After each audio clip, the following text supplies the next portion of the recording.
Introduction.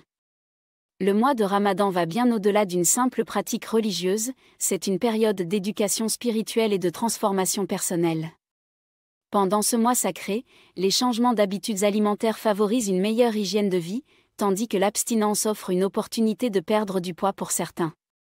De plus, le jeûne renforce l'autocontrôle, offrant aux pratiquants l'occasion de censurer leurs désirs, y compris l'arrêt de comportements toxiques comme le tabagisme.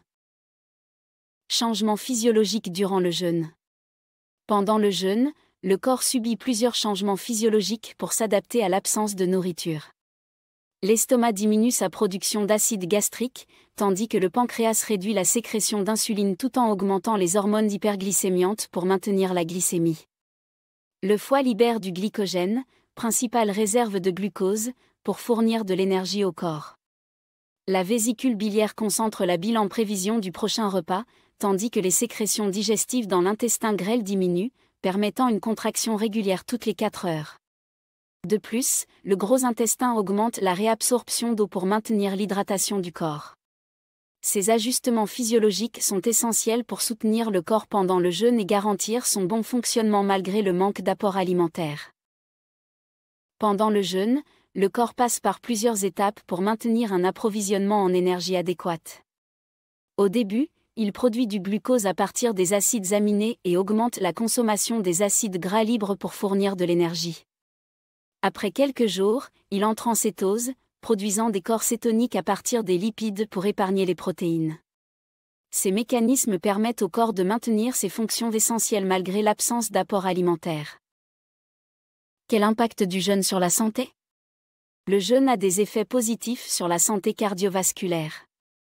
Il entraîne une baisse du cholestérol LDL, stabilise la pression artérielle diurne et réduit le volume sanguin, ce qui peut prévenir les crises cardiaques. De plus, il favorise l'augmentation des prostaglandines, ce qui contribue à réduire les AVC et les événements cardiaques majeurs tels que les infarctus. En résumé, le jeûne peut aider à réduire les risques de maladies cardiovasculaires et à promouvoir la santé du cœur. Le jeûne peut avoir des impacts différents sur la santé cardiovasculaire selon l'état de santé du patient. Pour les personnes hypertendues, le jeûne peut être envisagé avec un strict respect des prises médicamenteuses aux heures appropriées. En revanche, pour les patients cardiaques, notamment ceux ayant eu des infarctus, des troubles du rythme cardiaque ou une insuffisance cardiaque, le jeûne doit être strictement supervisé par l'équipe médicale et les prises médicamenteuses doivent être méticuleusement planifiées. Le diabète gras et le jeûne. Le jeûne peut être un outil utile dans la gestion du diabète de type 2, également connu sous le nom de diabète gras. Une alimentation équilibrée et modérée pendant le jeûne peut aider à contrôler la glycémie chez les patients diabétiques. De plus, l'activité physique légère après le repas de rupture du jeûne est recommandée. Pour les patients non traités par insuline ou médicaments hypoglycémiants, comme les biguanides, le jeûne peut être envisagé, mais une consultation médicale préalable est nécessaire pour s'assurer de sa sécurité. Pour les personnes atteintes de diabète, le jeûne peut être envisagé avec prudence et des ajustements alimentaires appropriés. Pendant le jeûne, il est conseillé de consommer des aliments à indice glycémique élevé uniquement au moment de la rupture du jeûne, comme les dattes, pour éviter les pics de glycémie. Une alimentation équilibrée et modérée est essentielle, en mettant l'accent sur les légumes, les céréales à cuisson lente et en limitant les sucres rapides.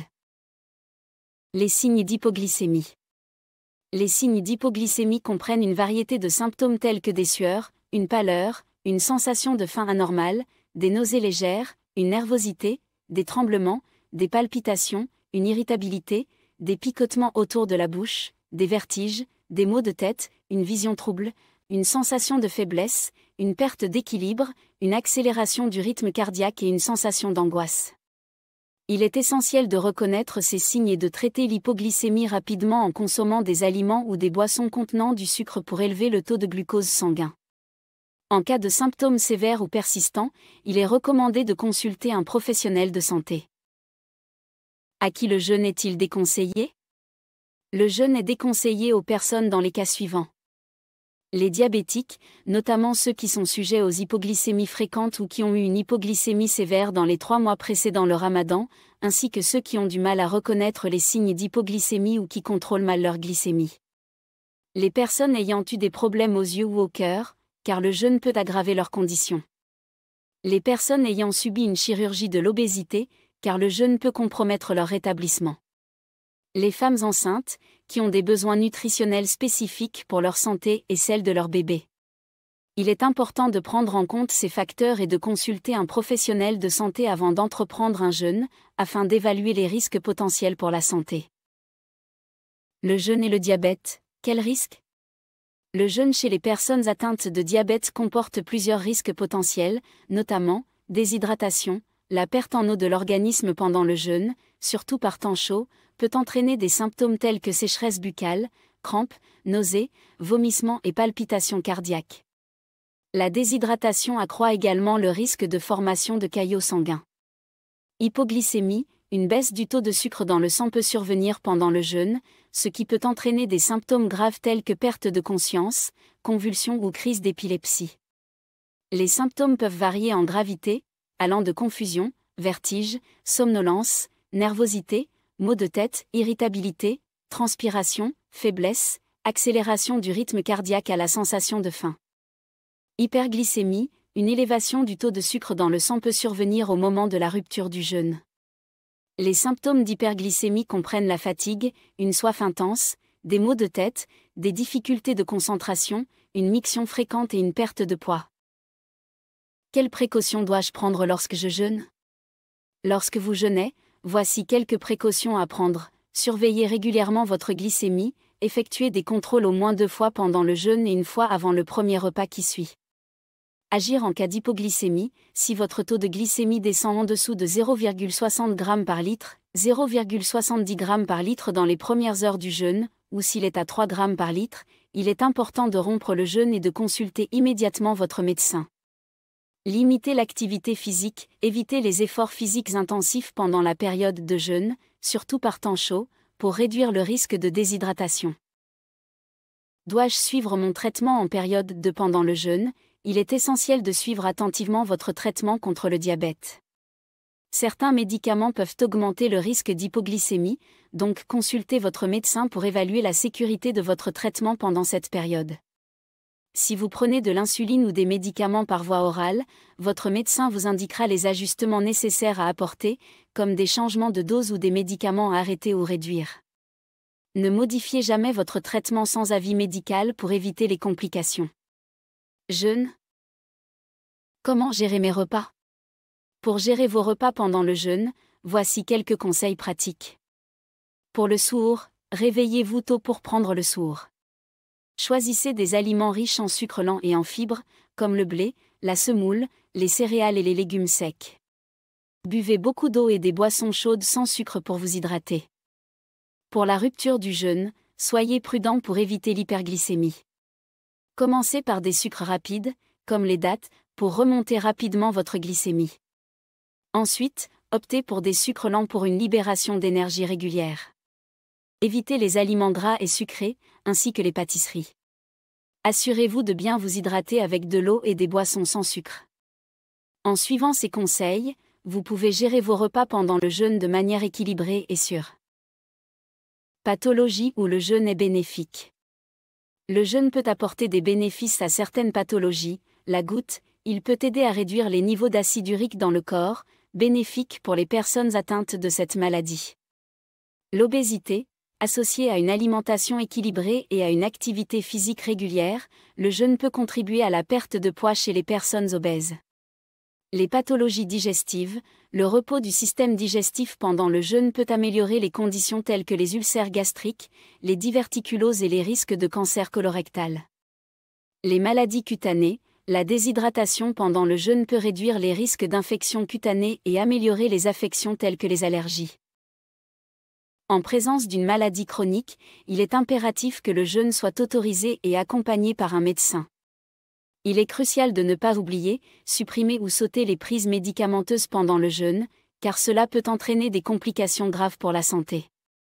Le jeûne peut être bénéfique dans certains cas, mais il doit être réalisé de manière responsable et sous la supervision étroite d'un professionnel de santé, surtout en cas de maladie chronique.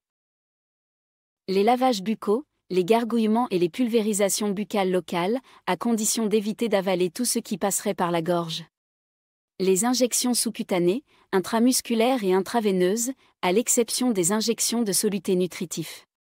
L'utilisation d'oxygène nasal ou buccal. L'anesthésie par les gaz anesthésiants, à condition d'éviter d'injecter aux patients des solutions nutritives.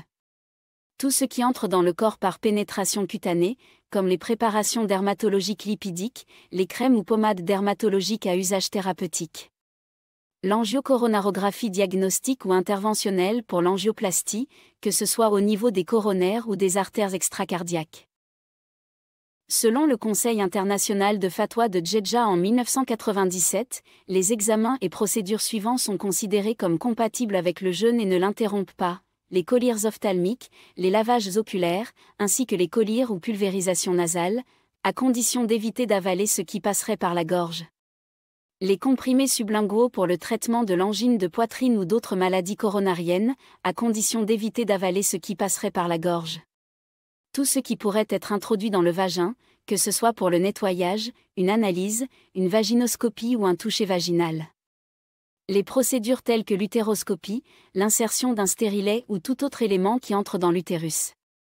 Tout ce qui est introduit au niveau des voies urinaires externes, comme l'urètre chez l'homme ou chez la femme, y compris les procédures telles que l'urétroscopie, la dilatation urétrale, l'utilisation de produits de contraste, le radioscope, les traitements ou les lavages urétraux.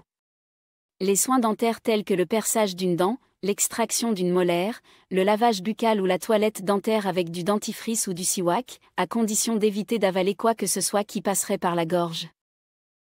Selon les directives du Conseil international de fatwa de Djeddah, les examens suivants sont considérés comme compatibles avec le jeûne et ne l'interrompent pas: les kélioscopies, qu'elles soient diagnostiques ou chirurgicales. Les ponctions biopsies d'organes tels que le foie, tant qu'elles ne sont pas accompagnées par l'injection de solutés nutritifs. Les fibroscopies ésogastro-duodénales, tant qu'elles ne sont pas accompagnées par l'injection de produits nutritifs ou d'autres substances. Les injections intralombaires ou intracérébrales à des fins thérapeutiques, ainsi que les ponctions lombaires. Les vomissements spontanés, par opposition aux vomissements volontaires, qui ne sont pas considérés comme interrompant le jeûne. Et merci pour votre attention.